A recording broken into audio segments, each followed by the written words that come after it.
Everyone, સ્વાગત છે તમારું ચેનલમાં। આજે આપણે બનાવીશું શાહી પનીર। પનીરને નાના ટુકડામાં કાપી લીધા છે। પેનમાં 1 ચમચી તેલ ઉમેરીશું અને પનીરના ટુકડાને સાતડી લઈશું। તમે સાતડ્યા વગર પણ ઉમેરી શકો છો। હલકો કલર ચેન્જ થાય એટલું જ સાતડવાનું છે, બહુ વધારે નથી સાતડવાના। હવે એ પેનમાં આપણે 1 ચમચી આખું જીરું, સૂકા મસાલામાં તમાલપત્ર, લવિંગ અને તજનો ટુકડો ઉમેરીશું। તે 3 મીડિયમ સાઇઝની ડુંગળીને કાપીને ઉમેરશું। આદુ, મરચાં, લસણ અને 2 ચમચી જેટલા કાજુ એટલે કે 8 થી 10 કાજુ ઉમેર્યા છે। બધી જ વસ્તુને સાતડી લઈશું। હવે 3 ટમેટાને મીડિયમ સાઇઝમાં કાપી લીધા છે।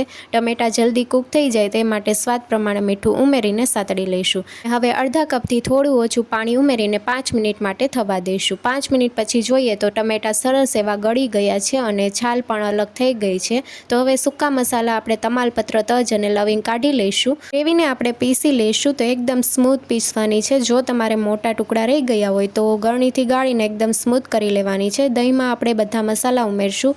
લાલ મરચું પાવડર, હળદર પાવડર, ધાણા જીરું પાવડર અને શેકેલા જીરાનો પાવડર ઉમેરીને મિક્સ કરી લઈશું। તો દહીંને આ રીતે ફેટીને લેવાથી દહીં સાતળતી વખતે ફાટતું નથી।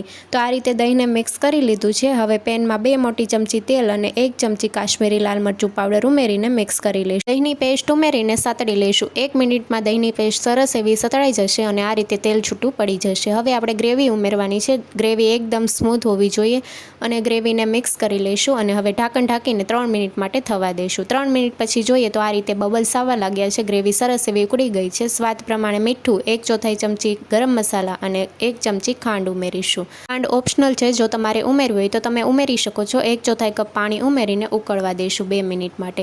તો 2 મિનિટ જેવું થઈ ગયું છે અને હવે આપણે પનીરના ટુકડા ઉમેરીશું। સાથે 1 ચમચી કસૂરી મેથી ઉમેરીને મિક્સ કરી લઈશું। મોટી ચમચી મલાઈ ઉમેરીશું। તમે તેની જગ્યાએ ફ્રેશ ક્રીમ પણ ઉમેરી શકો છો। સાથે કોથમીરના પાન ઉમેરીને મિક્સ કરી લઈશું। શાહી પનીર તૈયાર છે। તમે રોટલી કે નાન સાથે સર્વ કરી શકો છો। Thank you for watching.